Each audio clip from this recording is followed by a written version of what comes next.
Bienvenue à l'Espace Cuisine pour la sécurité alimentaire. Le webinaire d'aujourd'hui va porter sur la tarification sociale, un outil pour renforcer l'accès à une saine alimentation. L'Espace Cuisine pour la sécurité alimentaire est porté par le système alimentaire montréalais et aujourd'hui, la présentation vous est présentée en collaboration avec le TIES, la Cantine pour tous et le Carrefour alimentaire Centre-Sud. Je suis Erika Salem, chargée de projet pour l'Espace Cuisine pour la sécurité alimentaire et agente de programme pour le système alimentaire montréalais. Donc, aujourd'hui, avant de commencer, je voulais quand même prendre le temps de vous remercier d'être là, mais aussi souligner que c'est la journée Vérité et Réconciliation et que la majorité d'entre nous se situe présentement sur le territoire Kanien'kehá:ka, qui est connu sous le nom de la nation Mohawk, et que Tiohtià:ke, Montréal, est historiquement un lieu de rassemblement pour plusieurs Premières Nations. Donc, je vous invite aujourd'hui à vraiment prendre le temps de réexplorer les appels à l'action qui ont été rédigés lors de la Commission Vérité et Réconciliation du Canada, qui a été rédigée en 2012 déjà, ça fait presque 10 ans. Puis possiblement d'appuyer, relayer les messages des communautés autochtones. Notamment, on est à Montréal, le réseau de la communauté autochtone. Vous pouvez aller voir sur leur Facebook. Ils ont déjà posté des choses sur leurs réseaux sociaux, sur leur site web. Il y a plusieurs ressources pour vous éduquer, lire, écouter ce que les Premières Nations ont revendiqué et ont à nous dire. Donc, mise en contexte, qu'est-ce que l'Espace Cuisine? Petit rappel pour ceux que c'est leur premier webinaire de l'Espace Cuisine. L'Espace Cuisine pour la sécurité alimentaire, c'est un espace qui vise à rassembler les personnes qui travaillent pour la sécurité des Montréalaises et des Montréalais, particulièrement celles des plus vulnérables, afin de partager leurs outils, leurs bonnes pratiques et les leçons apprises issues des projets et des recherches qui portent sur la sécurité alimentaire et l'insécurité alimentaire. Donc, c'est vraiment un espace qui vise à partager la compréhension des enjeux, promouvoir les approches les plus porteuses, renforcer la coopération des acteurs de la sécurité alimentaire, faire en sorte que les gens se connaissent, qu'on comprenne qui fait quoi, puis essayer de renforcer l'ensemble du réseau en ayant des événements de partage comme ça. Donc, on fait un webinaire par mois environ. Aujourd'hui, le webinaire va porter sur la tarification sociale. On va essayer de comprendre les principes de base de la tarification sociale. On veut exposer des cas concrets d'usage de la tarification sociale en alimentation. Puis, on va avoir un moment d'échange sur les enjeux, les défis liés à l'intégration de la tarification sociale dans les initiatives qui visent à favoriser l'accès à une saine alimentation pour toutes et tous. Le webinaire de l'Espace Cuisine sera disponible, bien sûr, sur le site web. La page web vous êtes partagée suite au webinaire, l'enregistrement, la présentation, l'ensemble des outils vont vous être envoyés. Donc, aujourd'hui, on va avoir premièrement les grands concepts de la tarification sociale qui vont être présentés par Claudia Atomé, qui est chargée de projet au TIES, qui est chargée de projet Territoire, Nourricier, Alimentation et Économie sociale. Ensuite, on va avoir Thibault Linné, de la Cantine pour tous, qui va nous présenter comment la tarification sociale est intégrée dans les projets de la cantine. Ensuite, la deuxième étude de cas va être présentée par Vanessa Girard-Tremblay, qui est co-directrice générale du Carrefour alimentaire Centre-Sud. Et finalement, on va passer à une période d'échange. On va essayer d'avoir un bon 25 minutes pour répondre à vos questions, comprendre c'est quoi les enjeux, les défis d'application, puis répondre à plus de questions possibles. Donc, on commence aujourd'hui avec Claudia Atomé. Claudia, à toi la parole. Merci. Est-ce que ça te va si je partage mon écran de mon côté pour avoir les slides? Certainement. Super.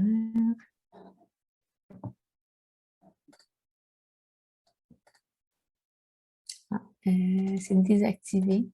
Oui, je te mets courant, excuse-moi. Est-ce que tu es capable maintenant? Oui. Excellent.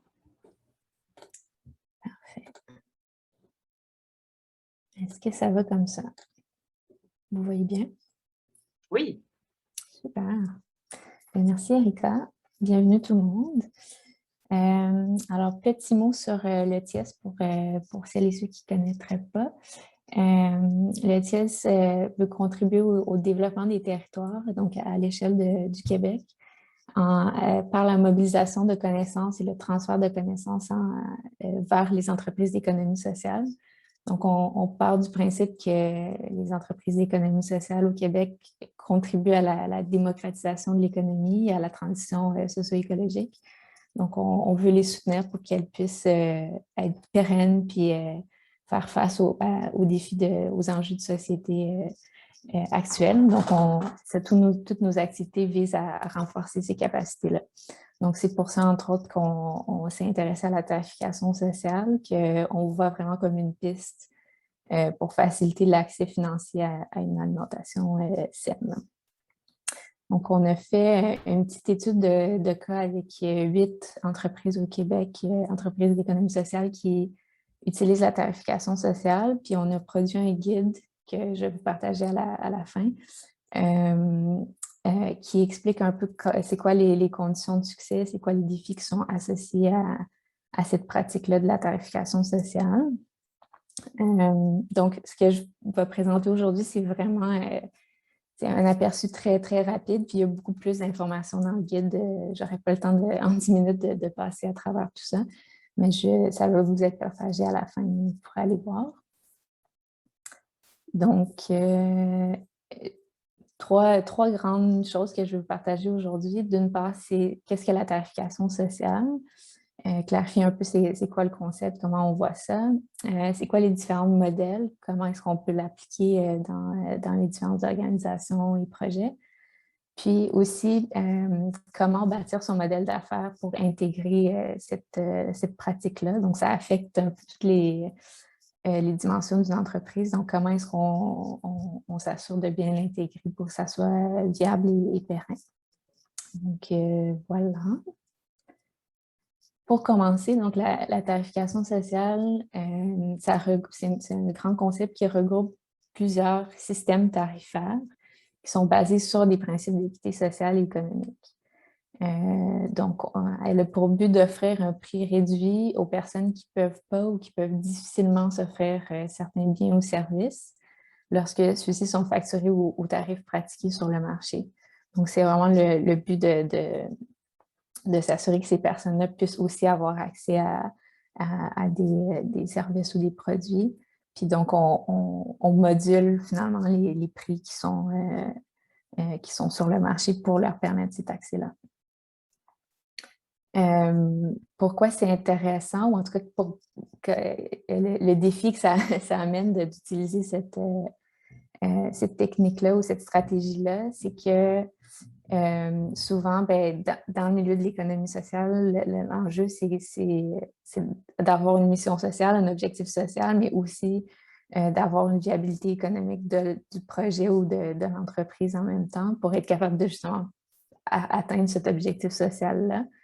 Puis la tarification sociale, tout ce qu'on va discuter plus tard, c'est vraiment, ça tient à cet équilibre-là. Donc, on la met en place parce qu'on veut atteindre un objectif social, mais ça amène des enjeux au niveau économique qu'il faut avoir des stratégies pour pallier, pour s'assurer que c'est pérenne dans le temps.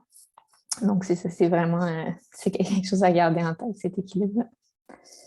Je vais y aller directement avec les différents modèles. Donc, on peut avoir 2 grandes catégories. D'une part, la tarification unique, qui est vraiment avoir un prix pour un type de population. Puis il y a la tarification variable, où là, on peut avoir différents prix.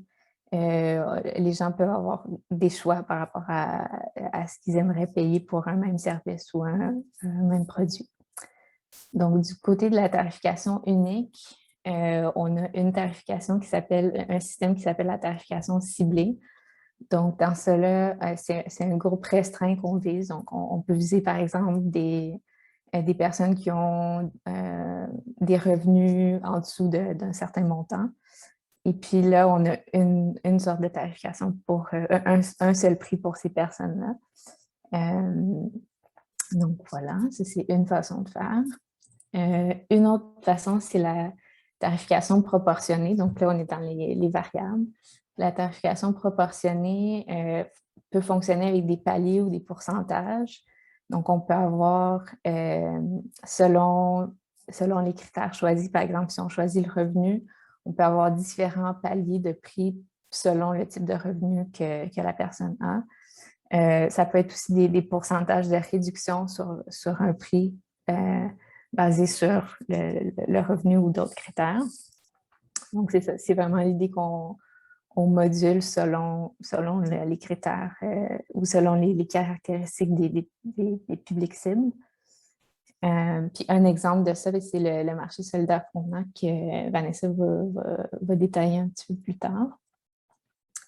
Et finalement, la contribution volontaire, c'est un autre système tarifaire qui est vraiment, qui se veut plus flexible. Donc, il y a différentes façons de l'encadrer, mais c'est l'idée que les publics cibles ont plus de choix par rapport au prix qu'ils veulent payer. Donc, on peut avoir un prix libre, donc on peut ne pas mettre aucune balise, puis laisser les gens payer ce qu'ils peuvent ou ce qu'ils veulent. On peut avoir une fourchette de prix, donc on peut dire on aimerait que vous payiez entre tel et tel montant pour ce service ou ce produit, ou on peut avoir un prix suggéré. On peut dire nous, on pense que ce produit-là, il vaut tel montant. C'est à vous de choisir le montant, mais en connaissance de cause que c'est ça qu'on pense que ça vaut. Et un exemple de ça, c'est la cantine pour tous, puis Thibaut va vous en parler tout à l'heure. Je sais que c'est bien rapide comme survol. Il y a vraiment beaucoup de détails par rapport à chaque type, puis on va y revenir dans les discussions, mais je ne voulais pas passer trop de temps là-dessus ce matin. Parce que je voulais vous parler, c'est ça, un peu des conditions de succès ou de qu'est-ce qu'il faut prendre en considération quand on s'apprête à intégrer la tarification sociale dans nos pratiques.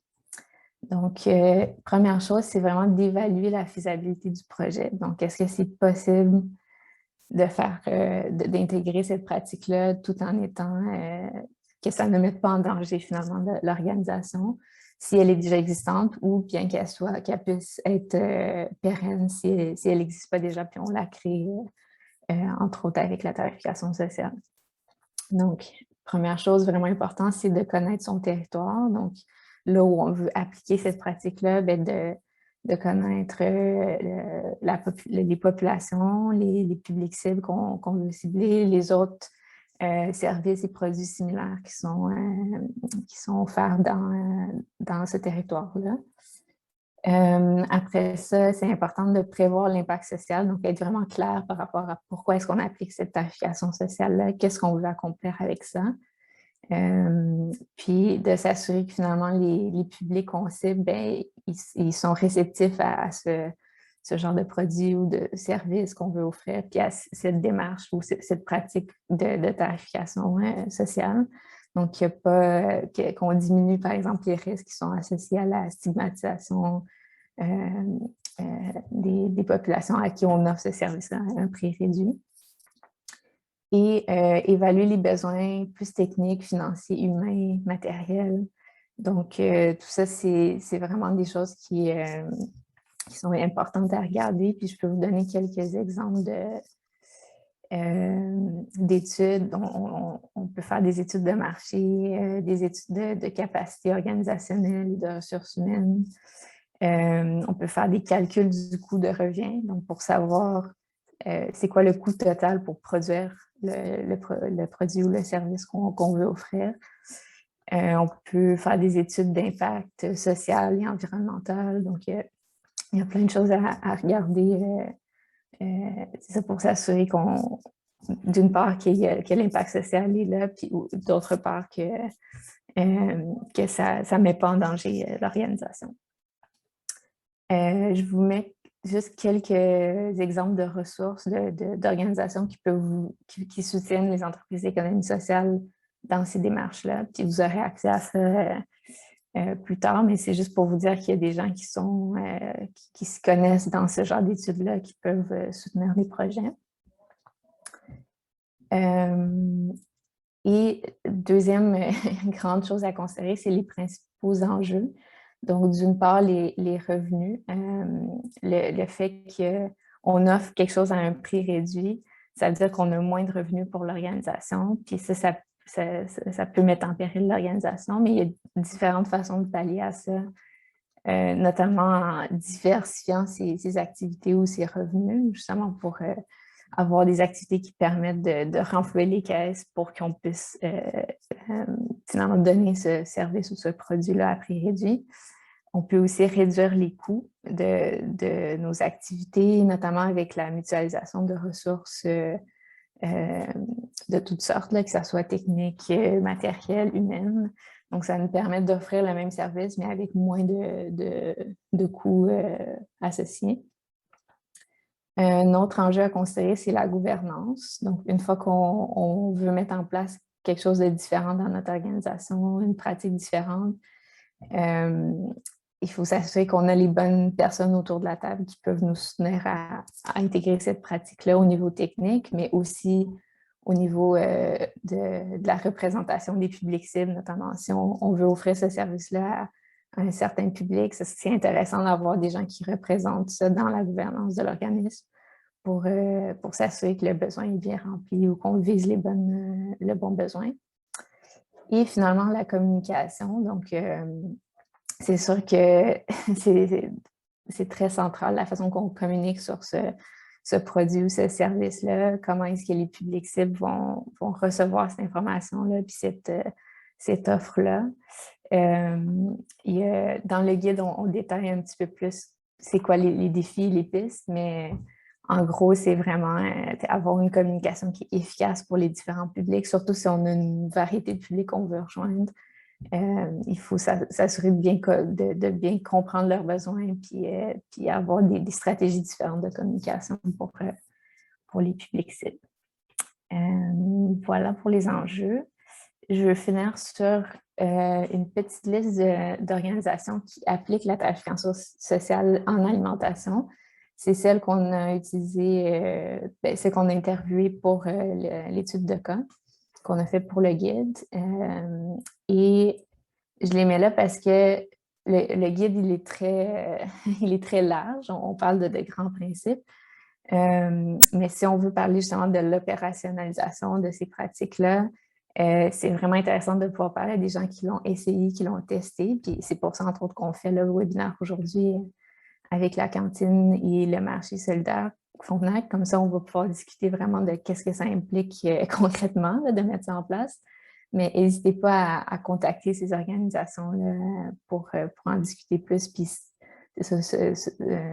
s'inspirer aussi de ce qu'ils ont fait. Puis ça, c'est leur contact et un peu une fiche synthèse de leurs activités sont intégrés dans le guide. Donc, vous allez pouvoir aller voir ça plus tard si ça vous intéresse. Donc, voilà, je vais vous mettre le lien vers le guide dans le chat. Merci beaucoup. Super, merci à toi, Claudia. Donc, sans plus tarder, on va passer tout de suite à la présentation de Thibaut Linet de la Cantine pour tous. Donc, Thibaut, est-ce que tu préfères que je partage mon écran? Je pense que tu as la capacité de partager ton écran, mais je peux vraiment le faire sans problème. Ça ne dérange pas de le faire? Oui, je vais le faire. Okay.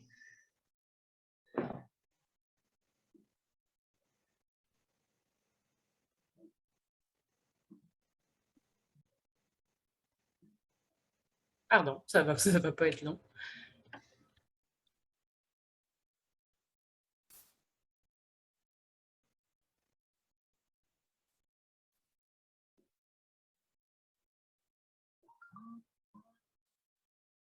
Je suis désolée pour ce petit moment d'attente, ça ne sera pas bien long.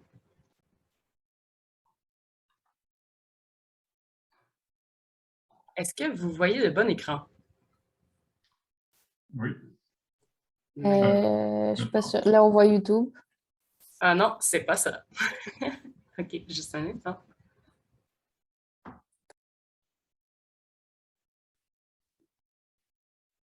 Je peux commencer en attendant. Ouais. OK. Bonjour tout le monde.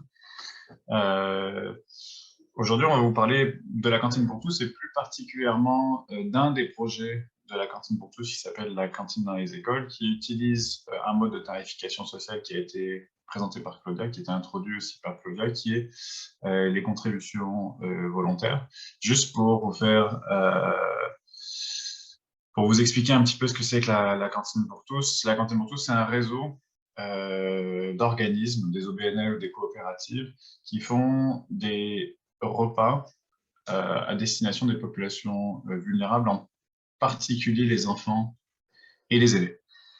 Et qui s'est constitué il y a plusieurs années, mais qui est en opération depuis à peu près 3 ans, qui compte à peu 37 membres et dans 10 régions au Québec, avec une majorité, on va dire, des membres de la cantine pour tous qui sont à Montréal. Donc, parmi donc le fonctionnement, enfin le but de la cantine pour tous, c'est de trouver des solutions collectives pour faciliter l'accès à des repas sains et abordables aux populations vulnérables. Donc, et on s'est posé la question depuis longtemps, comment est-ce qu'on fait pour faciliter l'accès à des repas sains et abordables dans les écoles. Alors le contexte des écoles est particulier au Québec. Là, beaucoup de membres de la cantine pour tous ont décidé de créer le mouvement de la cantine pour tous, ou le réseau, après avoir été pendant longtemps les producteurs, une partie des producteurs, on va dire, de ce qu'on appelle la mesure alimentaire. Donc, c'est des repas à 1 $ qui sont offerts depuis le début des années 90 aux enfants les plus vulnérables des écoles les plus vulnérables de l'île de Montréal pour lutter contre l'insécurité alimentaire dans les écoles. Donc, c'est une mesure qui a fait son temps à une époque où on faisait beaucoup des programmes ciblés. Et puis, les organismes, donc, fondateurs de la cantine pour tous, se sont quand même rendus compte avec le temps que c'était un programme qui avait des défauts et des gros défauts. D'abord, pourquoi est-ce que le programme se limite aux enfants vulnérables des écoles vulnérables de l'île de Montréal, comme s'il n'y avait pas d'enfants vulnérables dans les écoles plus riches ou ailleurs qu'à Montréal, alors même que le programme est financé par le gouvernement. D'autres problèmes qui ont été identifiés aussi, c'était que les enfants qui recevaient la mesure alimentaire étaient séparés des autres, donc avec un potentiel de stigmatisation pour ceux qui recevaient cette aide alimentaire, et de constater aussi que les enfants qui recevaient la mesure alimentaire, dans beaucoup de cas, mangeaient plus sainement que ceux qui ne la recevaient pas. Et donc de se rendre compte que l'alimentation scolaire, c'est pas juste un enjeu de sécurité alimentaire, mais c'est aussi un enjeu de santé. Donc, en regardant ce qui se faisait un petit peu dans les autres pays du monde, les organismes ont constaté que le Canada, c'était un des rares pays développés à ne pas avoir un programme universel d'alimentation scolaire, c'est-à-dire un programme qui est offert à tous les enfants. Et ils se sont dit, ben, nous, c'est ça qu'on aimerait avoir à Québec pour lutter contre la stigmatisation, pour lutter contre l'injustice d'avoir des repas dans des écoles plutôt que dans d'autres. Un programme universel, c'était à l'échelle du Québec, en tout cas pour ce qui nous concerne. Et pourquoi pas du Canada, ce serait idéal. Maintenant, qui dit un programme d'alimentation universelle dit quel modèle. Donc on voit que dans certains pays, comme au Brésil ou au Chili, ils ont décidé de faire ça gratuit pour tout le monde. Donc c'est simple, tu t'inscris à l'école et puis tu as accès à des repas gratuits. Dans les pays européens ou en Asie, c'est plutôt des contributions en fonction des revenus des parents.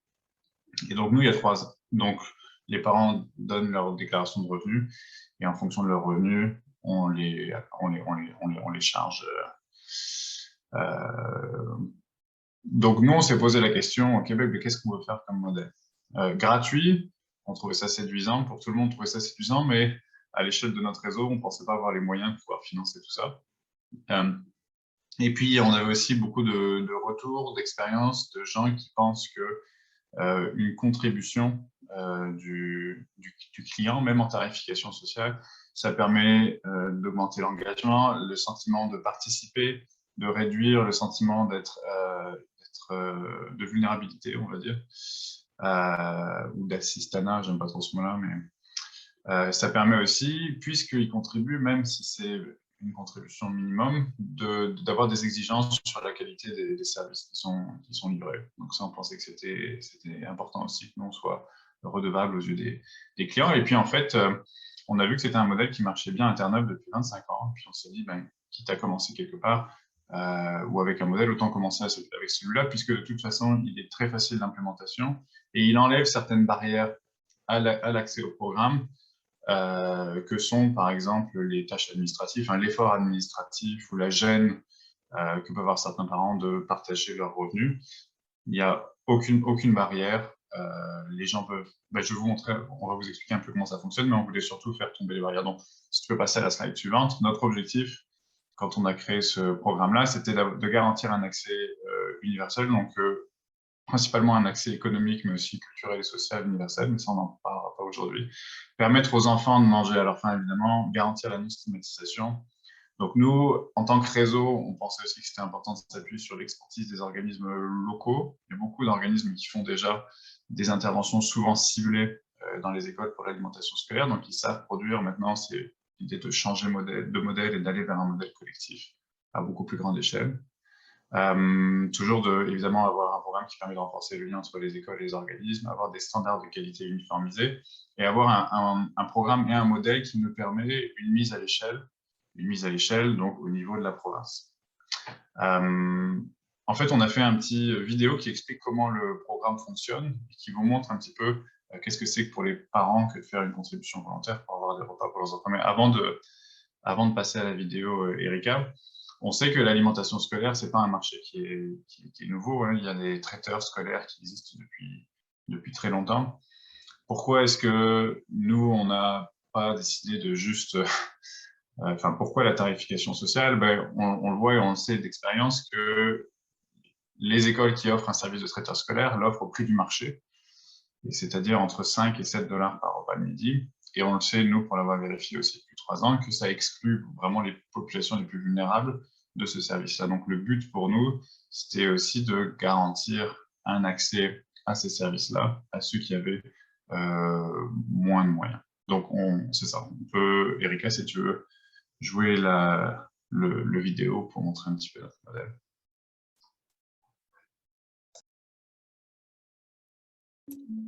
Pour réussir à l'école, ça prend de l'énergie, de la concentration.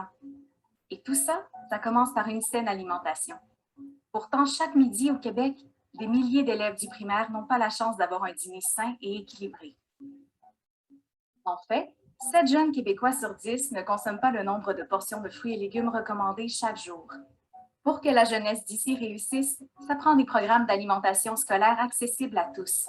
Des programmes offerts partout dans la province qui assurent que tous les enfants reçoivent des dîners sains et abordables dans leur école.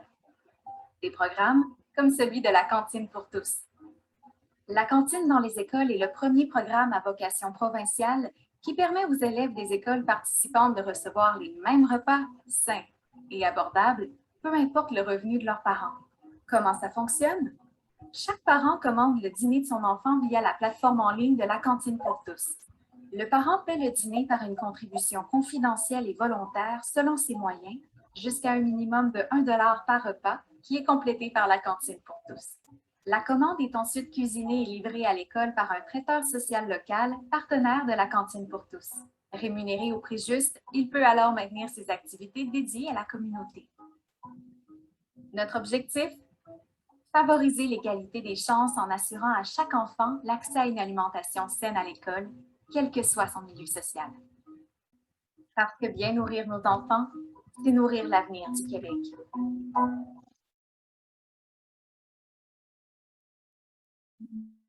Merci, Erika.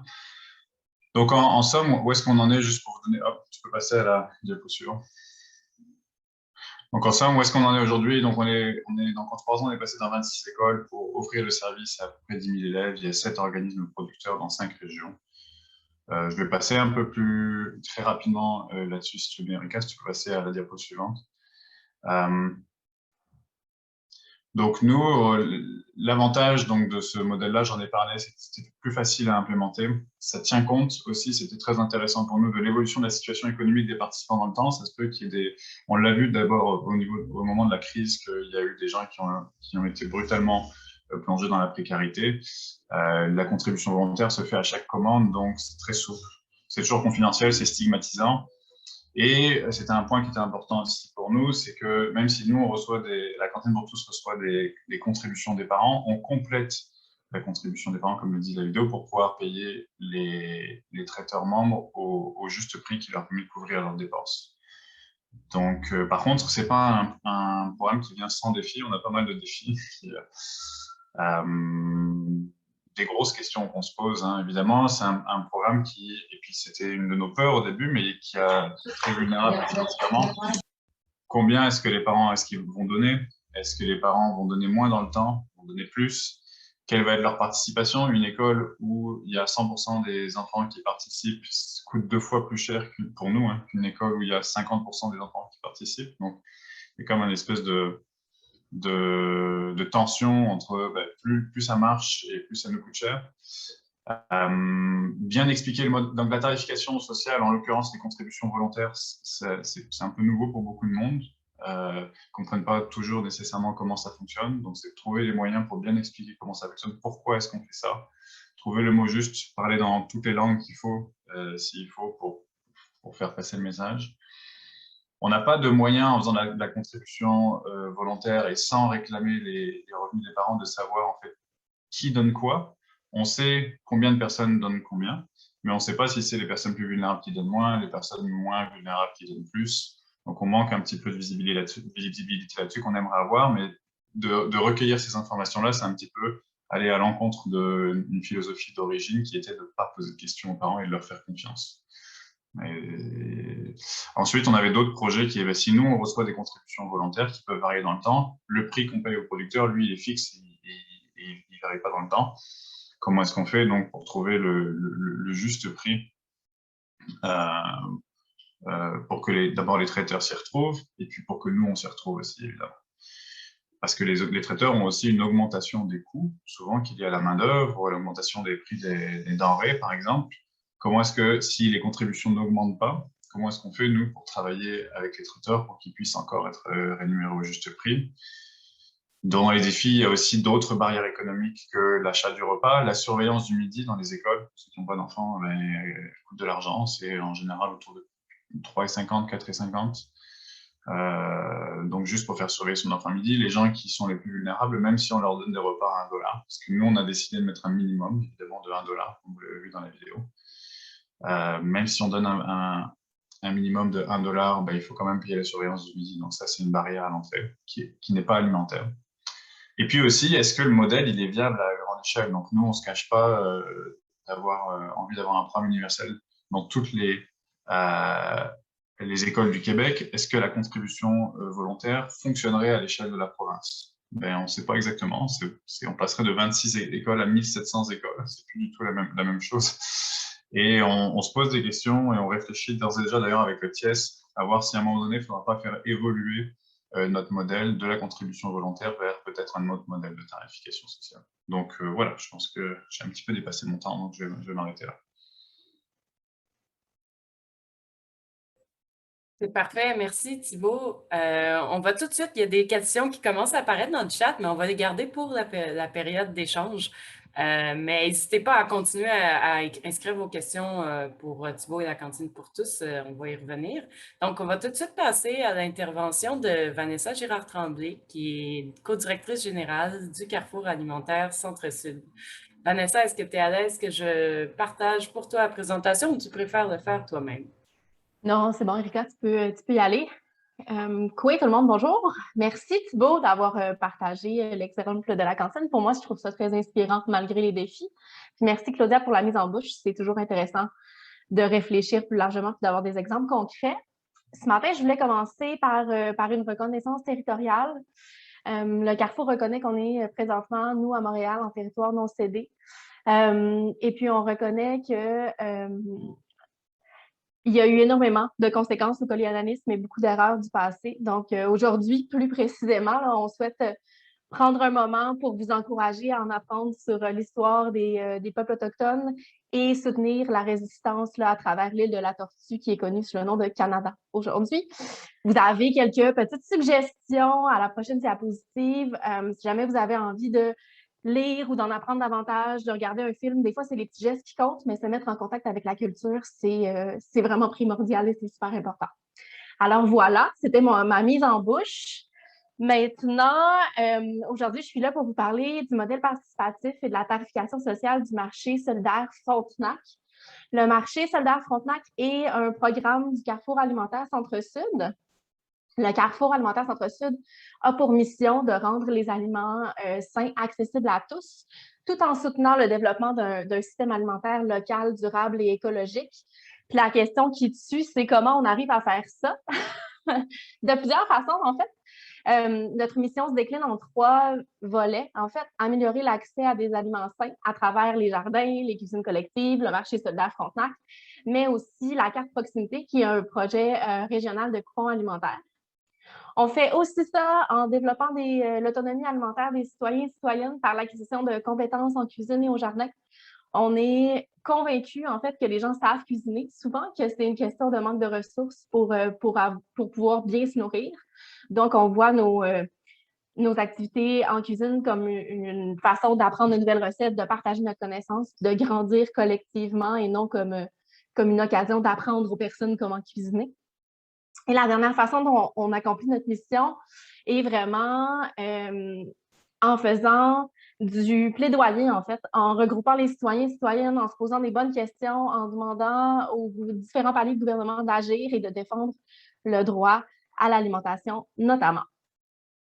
Donc, on va plonger dans le marché solidaire Frontenac, à proprement dit. Le marché a été créé en 2007. C'est au départ une initiative citoyenne qui voulait vraiment répondre à des besoins très concrets d'accès à des aliments sains. Le marché a passé par différentes phases de développement, de marché de producteurs à petits kiosques qui se déplaçaient dans le quartier Centre-Sud. Aujourd'hui, le marché dispose d'une installation permanente. En fait, il est sur l'esplanade du métro Frontenac. Il est ouvert du mois de mai à la fin du mois d'octobre. Et son objectif, là, c'est toujours le même, en fait. Le modèle participatif qui a beaucoup évolué, je vais vous en parler en détail dans les dernières années.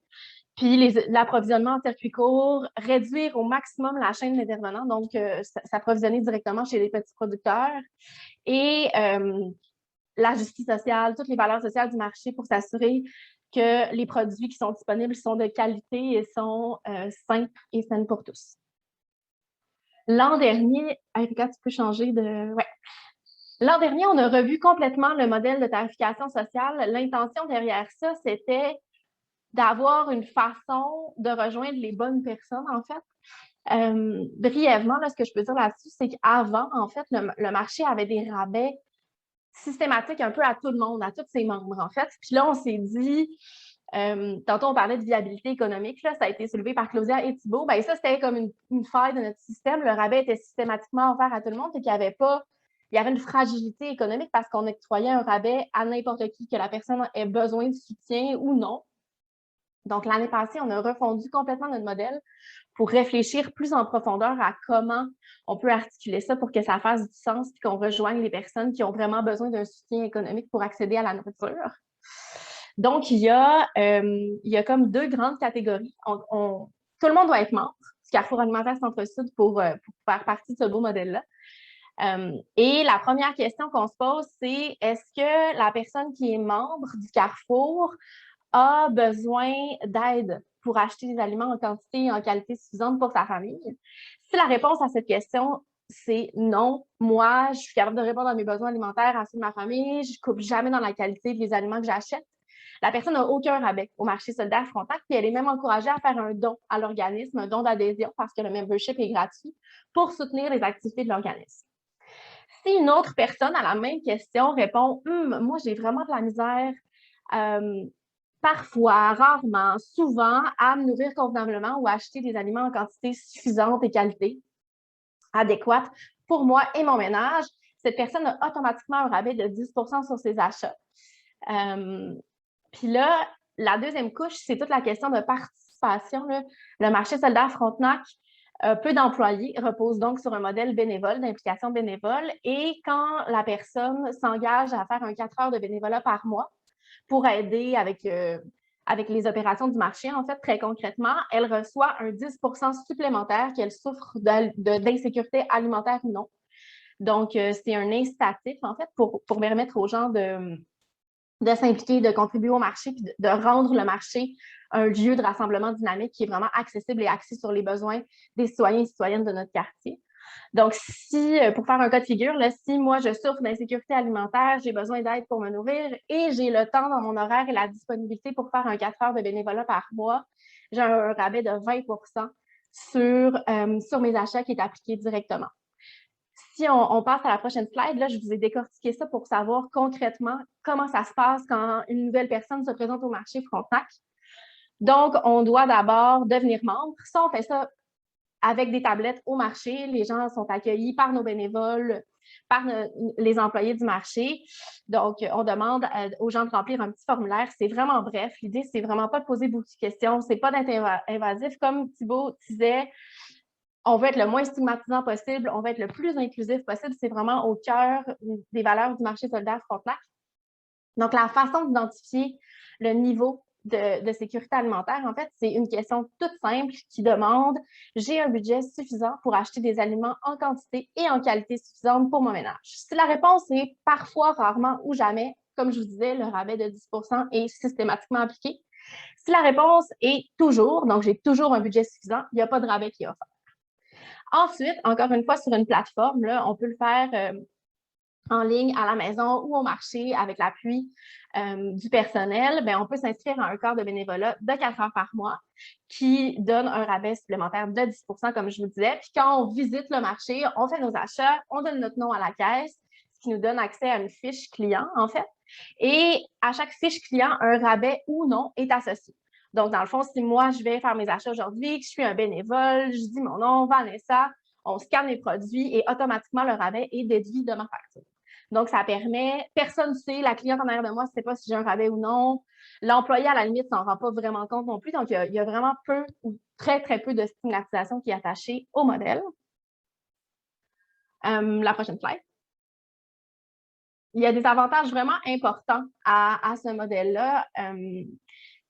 L'implication bénévole qui est au cœur du marché depuis sa création en 2007 nous permet de réduire la masse salariale. Puis on sait, ou pour ceux qui ne le savent pas, je vous l'annonce, c'est vraiment une grande part des dépenses, la masse salariale pour un commerce en alimentation quand les marges sont très peu élevées. C'est ce qui nous gruge le plus, c'est ce qui met une pression financière la plus importante sur un projet d'économie sociale. Donc, nous, l'implication citoyenne nous permet de réduire cette masse salariale-là et de permettre de réduire, dans le fond, les revenus que l'on doit générer pour faire fonctionner le projet. Le rabais ciblé nous permet de générer aussi plus de profits. Je ne vous le cacherai pas, dans le sens où, avant, si on donnait un rabais de 20 à tout le monde qui s'impliquait bénévolement, qui vivent de la sécurité alimentaire ou non, bien, ça grugeait notre marge de profit.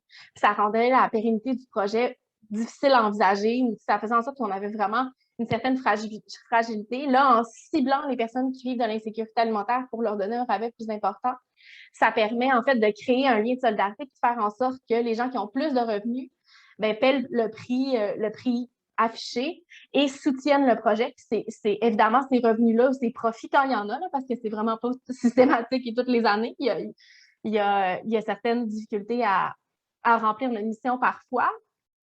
Bien, ça permet de les réinvestir dans le projet puis d'améliorer notre structure, d'améliorer nos conditions. D'ailleurs, ça nous a permis, notamment, les profits générés nous ont permis d'avoir un petit coup de pouce techno puis de se payer une plateforme qui permet, en fait, un point de vente plus formel qui permet d'avoir des fiches clients, comme je vous parlais tantôt. Fait que les profits générés nous ont permis d'acheter une plateforme qui facilite le modèle et qui rend le modèle beaucoup moins stigmatisant, plus dignifiant. Donc, c'est un bel exemple, en fait, de comment les revenus servent le projet et les personnes qui le fréquentent. Il y a aussi, comme je vous disais, cette question-là de créer un tissu social dans le quartier puis d'un lien de solidarité. Centre-Sud, c'est un quartier qui se gentrifie, qui change comme plusieurs quartiers montréalais. Et on voulait, par le modèle, en fait, par sa création, être un lieu qui est ouvert à tous, qui brise l'isolement, mais qui crée des ponts aussi entre les différentes personnes qui vivent dans le quartier. Donc, de créer un endroit où les gens peuvent se rencontrer, peuvent discuter, où est-ce qu'on peut défaire les barrières, défaire les préjugés. Puis un lieu qui est vraiment véritablement mixte à son échange. Puis notre tarification sociale nous permet aussi de faire ça. Et maintenant, les défis à la prochaine slide. Évidemment, tout ça, là, ça vient avec quelques défis, avec Pas des points négatifs, je dirais pas ça, mais avec des petits crunchs qu'il faut dénouer avec l'équipe sur lequel on travaille vraiment fort pour s'améliorer d'année en année. Évidemment, la gestion de l'éducation citoyenne, ça vient avec son lot de défis, notamment une dépendance aux bénévoles pour faire rouler le marché. C'est sûr que si une semaine, l'équipe du marché, il y a en ce moment 3 employés au marché. On est ouvert du lundi au vendredi de midi à 19h, puis le samedi de 10h à 14h. Donc, c'est quand même plusieurs heures d'ouverture. Puis, on a vraiment besoin de soutien des bénévoles. Fait que si une semaine, il n'y a aucun bénévole à l'horaire, ça met une pression sur l'équipe qui peut parfois, malheureusement, réduire la qualité du service à la clientèle ou faire en sorte que les étalages ne sont pas remplis aussi fréquemment dans la journée. Donc, on a quand même une dépendance ici au travail bénévole, ce qui n'est pas du tout nouveau dans le milieu communautaire. Là, on n'est pas les seuls à vivre ça, mais c'est une réalité qui est importante de souligner. Puis, il y a aussi le défi que pour accéder aux 20 ben, il faut avoir le temps de s'impliquer. Puis les personnes qui vivent dans la précarité économique, pour une multitude de raisons, n'ont pas nécessairement le temps, le temps physique, le temps mental, l'espace pour s'impliquer à raison de 4 heures par mois. Fait que ça fait en sorte que le rabais maximal de 20 est conditionnel à une implication citoyenne, mais le Carrefour reconnaît que ce n'est pas tout le monde qui est capable de s'impliquer à cette hauteur-là. Les travailleurs, par exemple, à faible revenu, au salaire minimum, auraient besoin du 20 probablement, mais ne peuvent peut-être pas y accéder parce qu'ils travaillent pendant les plages d'ouverture du marché, par exemple. Donc, il y a une limite ici. L'autre défi important Non, on va rester sur l'autre slide. Erika, excuse-moi. L'autre défi important qui m'empêche pas de dormir, mais qui me tracasse vraiment beaucoup ces temps-ci, c'est la question du prix affiché, en fait. Parce que, comme je vous disais, le rabais est appliqué directement à la caisse. Fait que ça fait en sorte que quand j'achète mes œufs, si j'ai un rabais, ben je ne le sais pas, ça donne combien? 4 piastres moins 10 4 piastres moins 20 qu'est-ce que ça donne? Puis quand je suis en situation de précarité économique, ben ça peut être un stresseur, ça peut être quelque chose d'angoissant, ça peut être quelque chose de « Oh mon Dieu, j'ai assez d'argent pour payer ma facture, combien ça va me coûter une fois que mon rabais va être appliqué? » Fait que c'est quelque chose sur lequel on veut travailler parce que l'objectif, c'est que les gens se sentent bien, se sentent à l'aise, puis on ne veut pas stigmatiser ou comme mettre une pression davantage sur les personnes qui vivent de l'insécurité alimentaire. Puis le dernier défi qu'on rencontre, ben, c'est définitivement de rejoindre le plus de personnes possible qui vivent de l'insécurité alimentaire pour remplir pleinement notre mission puis s'assurer qu'on est sur notre X là, en bon français. La prochaine diapositive pour utiliser le bon terme. Merci, M. Trépanier. Une des limites du modèle dont je voulais brièvement vous parler aujourd'hui, en fait, c'est que le marché solidaire Frontenac a pour objectif de vendre ses produits à prix équitable. Ce que ça veut dire, ça, c'est que le prix est abordable pour le consommateur, mais aussi que le producteur reçoit un montant juste pour sa récolte, puis que le prix, ben, il dégage un surplus nécessaire pour payer les frais afférents au projet puis pour assurer sa survie. Puis ça, ben, ça veut dire que parfois, on n'est pas nécessairement réellement compétitif avec les grandes surfaces. Tu sais, parfois, nos œufs, pour reprendre cet exemple-là, ben c'est pas vrai qu'ils sont moins chers que chez Maxi. Tu sais, ça se peut pas, ça, parce qu'on n'a pas le volume d'achat de Maxi, parce qu'on soutient des petites fermes. Fait que ça fait en sorte que parfois, même avec le rabais de 20 nos prix, ils sont peut-être pas si accessibles que ça pour les personnes qui vivent une précarité économique. Fait que c'est toujours une question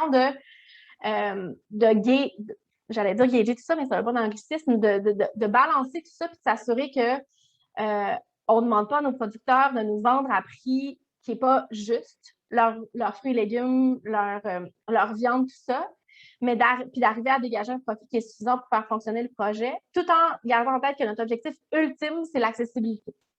De balancer tout ça, il y a comme une complexité, puis il y a des défis, mais on pense qu'on y arrive, puis la carte proximité est définitivement un outil qui nous permet de remplir ce bout-là parce que les coupons alimentaires, c'est une carte cadeau, là, très brièvement, c'est une carte cadeau qui permet aux gens de venir acheter leurs aliments qu'ils souhaitent.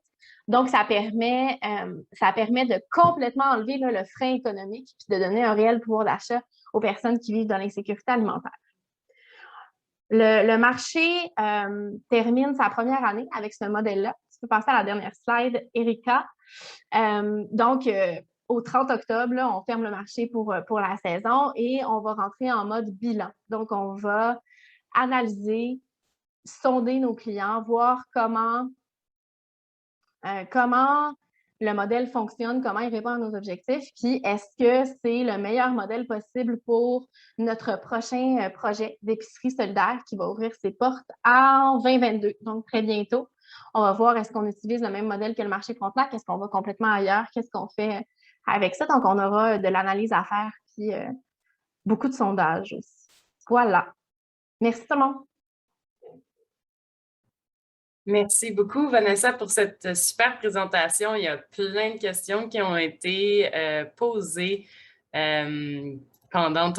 ont été affichées là, dans le chat. Donc, je les ai pris tranquillement. Puis, je suis en train de vous mettre, on va passer à la période de questions rapidement. Puis, dans le fond, quand on a lancé l'invitation, quand vous êtes inscrit à ce webinaire, on a posé la question, y a-t-il des initiatives ou outils qui vous aideraient à mettre en place des projets en sécurité alimentaire basés sur la tarification sociale? Puis, il y a des éléments qui sont venus, comme des gens qui disaient qu'ils voudraient avoir accès à des grilles de tarifs, à des critères pour établir les différents niveaux de tarifs à mettre en place. Ils ont besoin de soutien technique, il y a de la formation qui est demandée. Du matériel éducatif. Donc, c'est sûr qu'on a essayé avec, Claudia a mis dans sa présentation quelques ressources. Donc, on va vous rendre la présentation disponible. Pour passer à la période d'échange, je vais arrêter le partage pour que ce soit plus convivial. Puis, je vais commencer avec certaines questions qui ont été posées.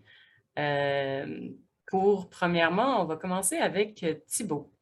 Donc, Thibaut, il y a eu plusieurs questions. En fait, je les ai rassemblées un peu par rapport à information, communication aux participants, clients. Je ne sais pas comment vous les appelez, mais certaines personnes aimeraient savoir comment certains parents voient la contribution volontaire lorsque la logique de marché est très présente, ou encore on a une question similaire qui est quelles sont vos stratégies pour informer, éduquer les parents du but de la démarche, les parents des écoles participantes? Oui, on n'a pas eu le temps de rentrer dans les détails trop de comment ça fonctionne, mais donc on a plusieurs stratégies pour rejoindre les parents, pour informer les parents. D'abord, la première chose qu'on fait, c'est de travailler avec les écoles, évidemment, que les écoles, le personnel des écoles soient bien au courant de la démarche et de pourquoi est-ce qu'on fait ça. C'est pas ce qui est plus compliqué parce qu'on peut être en lien direct avec chacun d'entre eux, alors que les parents, c'est plus difficile d'être en lien direct avec eux. Donc, on doit les rejoindre avec des prospectus, avec des courriels, principalement. Et une fois qu'ils se sont inscrits sur la plateforme où ils font les commandes, là, ça devient beaucoup plus facile de communiquer avec eux. Dans certains cas, ils utilisent, on a un service à la clientèle, donc ils appellent et puis on peut répondre à leurs questions. Ils envoient des courriels, on peut répondre à leurs questions, mais ça, c'est plutôt de la communication réactive. De la communication proactive, ça passe vraiment beaucoup par ce qu'on est capable de faire en ce moment, vu les contraintes sanitaires, c'est-à-dire de les rejoindre par papier, par courriel. Dans le temps, ce qu'on faisait là, avant la Covid, c'était qu'on se rendait dans les écoles pour faire des kiosques explicatifs, ce qui marchait très très bien. On avait le temps de parler avec les parents, de leur expliquer la démarche. Pour ce qui est de la contribution volontaire, donc il y a des gens qui ont du mal à comprendre, ça existe. Ils ne comprennent pas trop le principe, mais quand même, la plupart des retours qu'on a eus sont positifs. Les gens comprennent bien pourquoi on fait ça. Et en fait, ce qui est intéressant de voir aussi, c'est que les gens jouent le jeu. Donc, quand ils arrivent au moment de payer sur la plateforme, on leur dit combien est-ce que vous voulez payer. Nous, on recommande un montant par repas, qui est celui-là. Donc, pour le nombre de repas que vous avez commandé, ça fait tant. Évidemment, on ne veut pas mettre de pression trop sur les populations vulnérables de surcontribuer. C'est vraiment un processus qui est propre à chacun, d'être capable d'évaluer la contribution qu'ils vont faire. Ceci dit, si on pensait que si on ne mettait pas, et on nous l'a réclamé d'ailleurs, si on ne met pas une proposition de contribution, il y en a qui peuvent être un peu perdus. Ils n'ont pas d'idée de savoir combien est-ce qu'ils veulent contribuer. Peut-être que de n'avoir qu'une seule, ça c'est une idée c'est quelque chose qu'on s'est fait dire aussi, que de n'avoir qu'un seul montant proposé, c'est pas suffisant. D'ailleurs, on est en train de travailler en ce moment avec le chantier ET sur un calculateur qui est un peu compliqué, mais l'idée, ce serait, les parents donnent quelques caractéristiques qu'ils ont entre eux-mêmes et qui sont confidentielles. Voilà combien on gagne pour mon foyer, voilà dans quel quartier j'habite, voilà combien j'ai d'enfants, etc. Et puis le calculateur dirait, voilà, nous, on vous recommande de donner tant, par exemple. ce qui permettrait d'aiguiller le parent dans sa décision. Sauf que là, nous, on viendrait imposer, on va dire, des critères de jugement sur ce que devraient contribuer les gens et ce dont il faut tenir compte quand on évalue sa situation économique, qui ne sera jamais exhaustif et qui sera peut-être pas idéal pour la personne qui fera ce calcul-là. Donc c'est pour ça que si on fait cet outil-là, il sera vraiment à utiliser pour ceux qui le souhaitent à titre indicatif. Je ne sais pas si ça répond à la question de ceux qui l'ont posé, hein, mais voilà à peu près ce qu'on fait. Merci beaucoup, Thibault. On va aller du côté, je vais faire un pour un, là. On va aller du côté du marché solidaire Frontenac. On a une question pour toi, Vanessa, qui demande « Comment assurez-vous une implication efficace des bénévoles? » On parle de 4 heures par mois par rapport à une implication permanente. Donc, par rapport à... C'est beaucoup de gestion de bénévoles, j'ose croire. Puis, est-ce que vous êtes capable d'avoir cette implication-là, que ça doit demander un temps de gestion assez important? Donc, est-ce qu'il y a des défis? Comment vous faites? Est-ce qu'il y a des stratégies par rapport à l'implication bénévole? Puis même des limites par rapport à ça? En fait, cette année, ce qu'on a fait, c'est qu'on a une espèce de calendrier en ligne où les gens voient les plages horaires disponibles puis où ils peuvent s'inscrire à une plage horaire de 4 heures. Fait que ça a réduit, dans le fond, la gestion de notre côté parce qu'après ça, c'est directement communiqué à l'équipe du marché. Fait que l'équipe du marché voit, OK, mardi, j'ai personne pour l'instant. OK, aujourd'hui, j'ai 2 personnes. Voici les gens, ils ont les coordonnées, ils peuvent confirmer. Il y a aussi des courriels de rappel qui sont systématiquement envoyés. Fait que si je me suis inscrite à un corps de bénévolat il y a 2 semaines, je vais recevoir un courriel de confirmation. Puis la veille, je vais recevoir un courriel de rappel disant « Hello, tu t'es inscrit à une plage horaire. » Fait qu'il y a comme des mécanismes en place. Si jamais la personne qui s'est inscrite n'a pas de courriel, ça nous envoie à nous, à l'équipe, un courriel qui dit « Merci de rappeler Paul pour y rappeler sa plage de bénévolat. » Fait que dans ce temps-là, on prend le téléphone, on appelle Paul. Fait qu'on a réussi, avec la technologie, à faciliter, dans le fond, la gestion des bénévoles.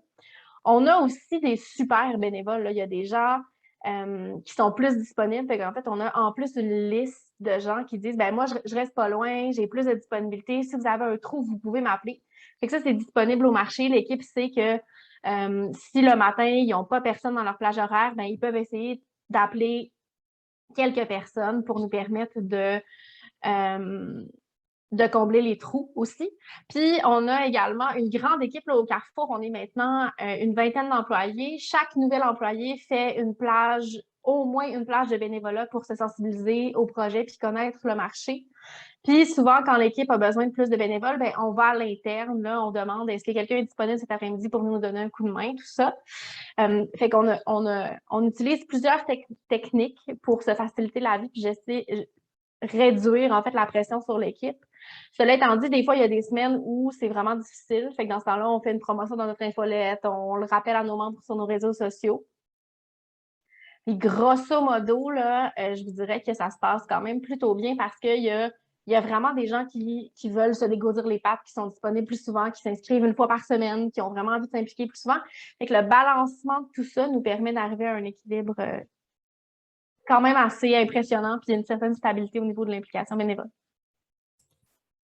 Ah, c'est formidable. Ça peut vraiment être un frein pour certaines organisations d'aller vers un modèle comme ça, que le bénévolat, ça peut faire peur un peu. C'est super de savoir que ça fonctionne bien pour le marché solidaire Frontenac. On va aller du côté de la cantine pour tous. Puis là, il y a plusieurs questions, Thibault, par rapport à l'autofinancement. Puis les sources de revenus complémentaires. Donc, je vais y aller un peu en rafale, mais c'est arrivez-vous à vous autofinancer? La contribution des parents est complétée de quelle manière? Il y a sûrement des défis en termes de prévisibilité des revenus et viabilité. Puis on veut savoir comment ça marche. L'argent, c'est évidemment le nerf de la guerre, en tout cas, c'est la question qui tue. Donc,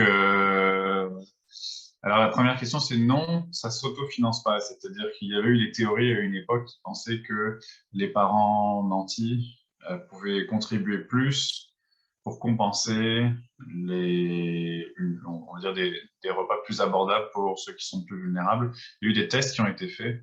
Malheureusement, comme il y a beaucoup plus de familles vulnérables que de familles très riches, Ça ne fonctionne pas. Il faudrait que les familles les plus riches donnent 25 $ par repas ou quelque chose comme ça. On avait fait un calcul une fois, puis c'est pas ce qui se passe. Là, à l'heure actuelle, on sait que les familles, en tout cas pour les années précédentes, puis ça change à tous les ans au fur et à mesure qu'on grossit, au fur et à mesure que les coûts de la cantine évoluent, parce que là, on a eu des coûts d'implémentation qui étaient élevés, notamment pour mettre en ligne une plateforme qui coûtait cher, mais qui pèsera moins, on va dire, dans nos coûts les années prochaines. Mais les parents contribuent à peu près à financer 2/3 du programme. Donc, il y a un tiers qui reste à aller chercher ailleurs. Parmi ces parents qui contribuent à 2/3 du programme, il y a à peu près un peu plus que 10%, entre 10 et 15%, qui donnent plus que la contribution suggérée. Donc, ça veut dire qu'on a plus de 85% qui donnent soit la contribution suggérée, soit moins. On sait, c'est intéressant quand même de regarder ça, parce qu'on constate aussi que, ça aussi c'est en lien avec les questions qui avaient été posées précédemment, on a des écoles qui étaient en traiteur régulier avant et qui sont passées en traiteur social, comme en contribution volontaire.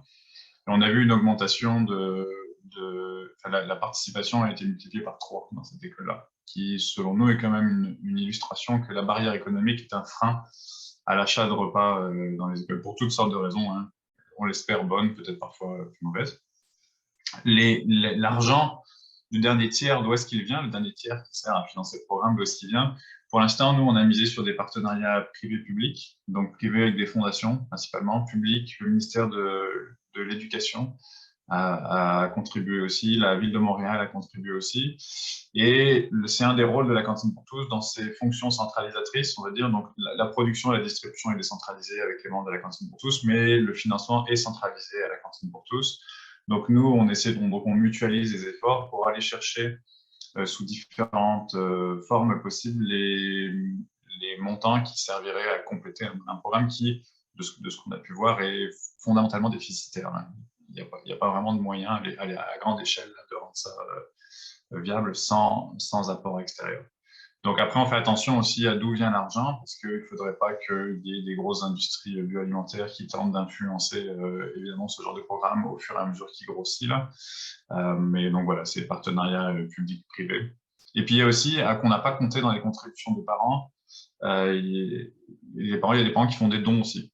Donc ça, c'est une autre source de financement. Ils préfèrent faire des dons parce qu'ils sont malins, parce qu'ils peuvent avoir un reçu d'impôt, que de contribuer plus. Donc ils contribuent à ce qu'on leur demande et ensuite ils font des dons pour donner plus. Voilà, à peu près, je pense que ça répond à peu près à la question. Ben oui, c'est super. Merci beaucoup, Thibault. On a une question ensuite qui est pour Vanessa, puis je vais inviter Claudia à avoir un apport complémentaire suite à la réponse de Vanessa, mais on demande est-ce que c'est une OBNL ou une coop, ce modèle? En fait, le marché Frontenac est un organisme à but non lucratif et non une coop. C'est vraiment une entreprise d'économie sociale.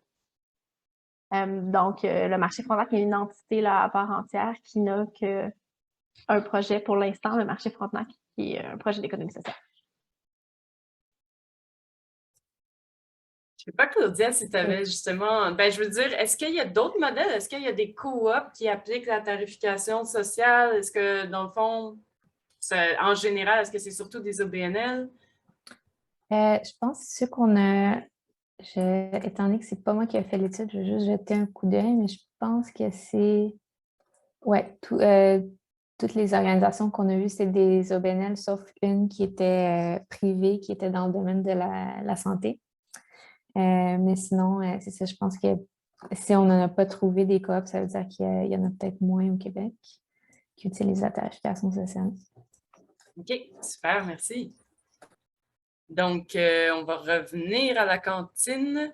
Il y a une question qui tue. Est-ce que toutes les cafétérias d'école pourraient avoir ce programme à court ou moyen terme? Ah, ça dépend du gouvernement, ça. Donc, nous, on pense évidemment qu'on est à l'initiative d'un mouvement qui viserait à mettre en place un programme universel d'alimentation scolaire dans toutes les écoles du Québec et ou du Canada, du Québec pour ce qui nous concerne. On a vu là que les libéraux, qui fraîchement élus, avaient mis dans leur plateforme le souhait d'investir dans un programme universel d'alimentation scolaire avec une promesse d'un investissement sur 5 ans d'1 milliard de dollars. Donc, c'est beaucoup d'argent, ce qui permettrait d'accélérer. Le gouvernement du Québec s'intéresse aussi à ces questions-là. Il s'intéresse, donc quand on parle d'un programme universel d'alimentation scolaire, on parle de petit déjeuner, collation, dîner et ce qu'on appelle la littératie alimentaire. C'est un tout.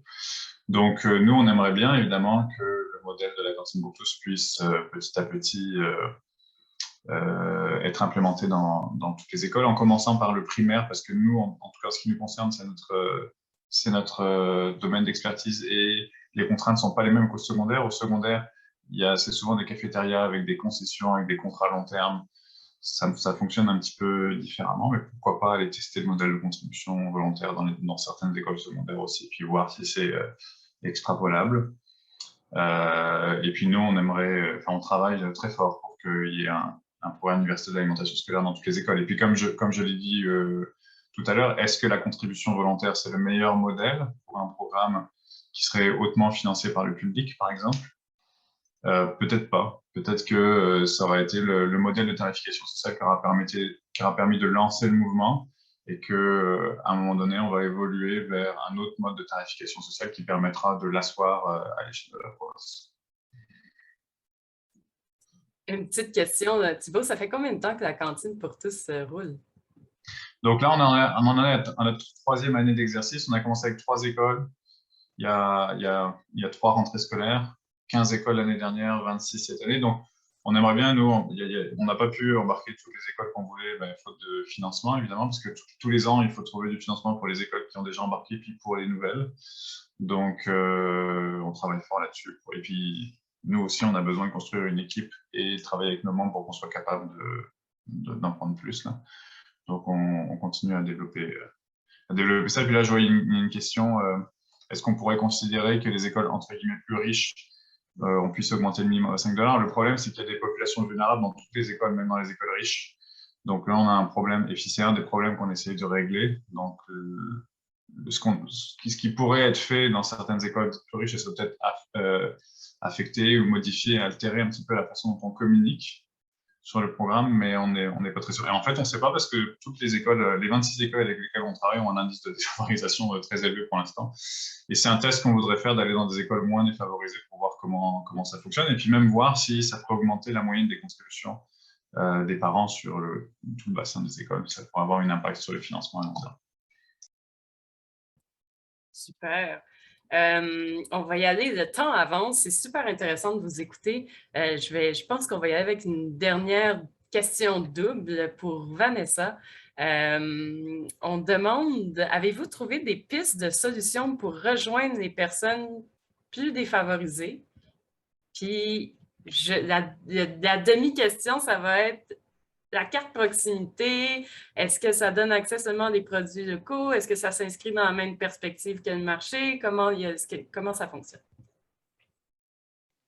En fait, la réponse est liée. Là. La solution qu'on a mis en place pour s'assurer de rejoindre un bassin de personnes qui vivent une très grande précarité économique, c'est la carte proximité. Comme je vous disais, la carte proximité, c'est basé sur l'approche des coupons alimentaires. Là. Donc, c'est en fait une carte cadeau, c'est un mode de paiement à part entière qui peut être utilisé au marché solidaire Frontenac.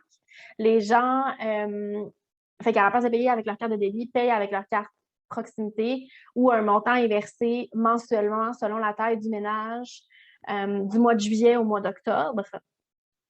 C'est un projet pilote, en fait, on est à la 2e année qui est déployé sur l'ensemble du territoire.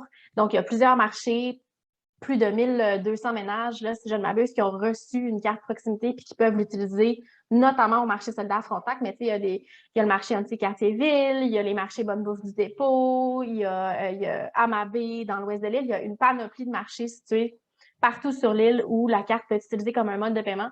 Fait que ça, pour nous, ça a été une stratégie pour s'assurer que, dans le fond, on enlève complètement le frein économique en donnant un montant d'argent sur une carte où les gens peuvent venir choisir qu'est-ce qu'ils veulent acheter. La carte proximité a un double objectif. Dans le fond, rendre les aliments accessibles, mais aussi soutenir les producteurs, donc encourager les marchés à s'approvisionner en circuit court. Donc, la carte fonctionne sur les produits locaux uniquement. Mais le marché solidaire Frontenac ne vend pas de produits importés. Donc, le marché vend que des produits du Québec, de toute façon. La seule petite chose, en fait, c'est que la carte proximité veut, dans le fond, que les produits peuvent être transformés. Donc, c'est pas seulement les fruits et légumes, là, ça peut être la confiture, ça peut être les lentilles, ça peut être les œufs, ça peut être le lait, mais on demande qu'il n'y ait pas d'intermédiaire, en fait. Fait que ça soit le producteur de fraises qui transforme ses fraises en confiture pour que ça marche sur la carte. Au marché Frontenac, on est à peu près à 95% des produits que les gens peuvent acheter avec la carte proximité. Il y a quelques petites exceptions, là, genre j'ai rien en tête en ce moment, mettons les rillettes de lentilles Mycorrhizone, qui sont un produit qui est transformé à Montréal, mais l'entreprise ne produit pas ses lentilles, donc ça ne rentre pas sur la carte proximité. Je ne sais pas si j'ai répondu à la question, Erika.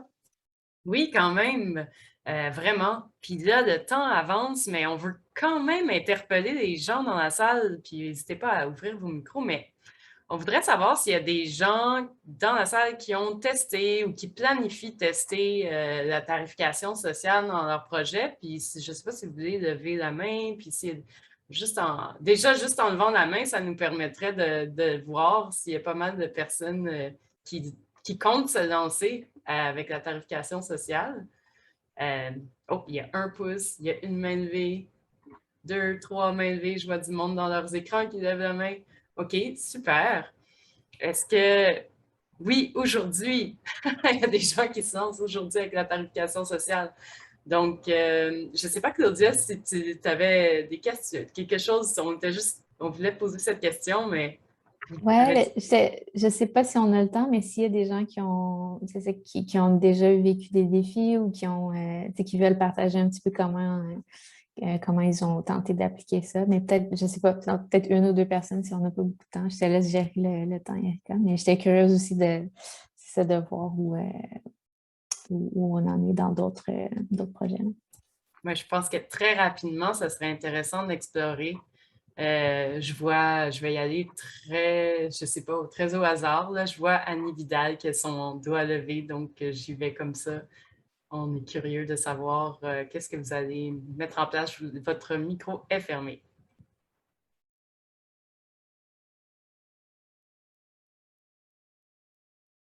Êtes-vous capable d'ouvrir votre micro? Sinon, je vais donner la parole à quelqu'un d'autre, malheureusement. Sinon, est-ce que tu peux ouvrir son micro? Est-ce que je suis capable de faire ça? Je peux ask to unmute.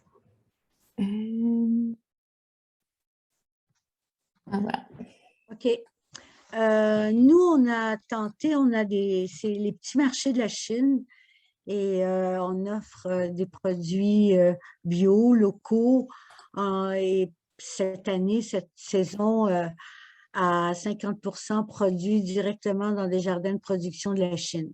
Ce qu'on a expérimenté, ça a été ce qu'on appelle la politique du juste prix. Mais c'est un défi, là, j'ai écouté, là, c'est vraiment génial, là, tout ce qui a été dit, là, avec tous les défis. Mais nous, ça impliquait donc une discussion. C'est-à-dire, c'était toujours un juste prix qui correspond à votre budget et qui soit équitable pour le fermier. Donc, ça a impliqué une discussion. C'est extrêmement intéressant. On n'a pas non plus à chaque kiosque là, des centaines de clients.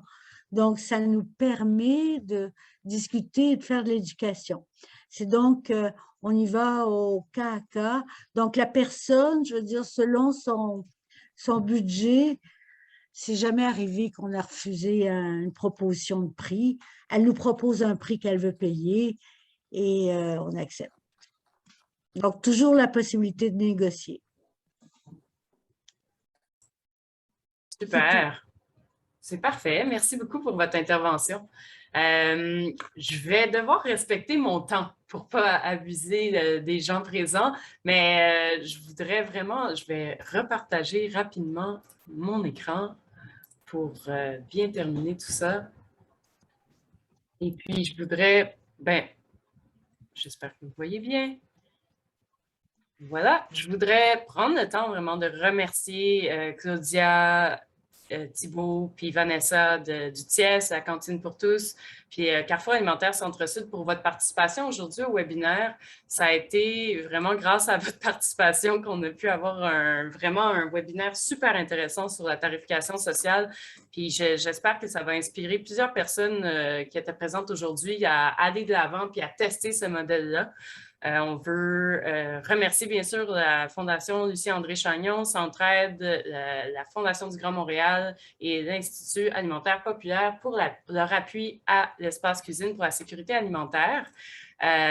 Je vais vous envoyer un courriel à toutes personnes qui ont participé pour un petit retour. Donc, je vais vous demander si vous pouvez prendre le temps de prendre 2 minutes pour évaluer le webinaire.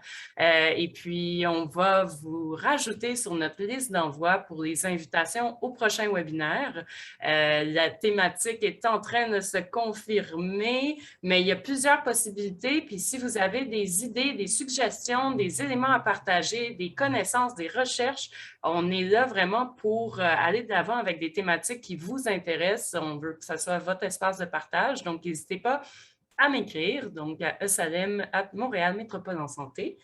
Et puis, voilà, ça serait la fin de ce webinaire. Je vous remercie encore pour votre participation super active. On a été à travers le chat pour avoir des échanges plus concis au niveau des questions, mais vraiment, vous avez eu des questions super pertinentes. Puis, je vous remercie grandement, tout le monde, pour votre intérêt, participation, puis votre engagement quotidien pour répondre aux problématiques d'insécurité alimentaire à Montréal. Donc, je vous souhaite une excellente journée. À la prochaine. Merci beaucoup. Merci.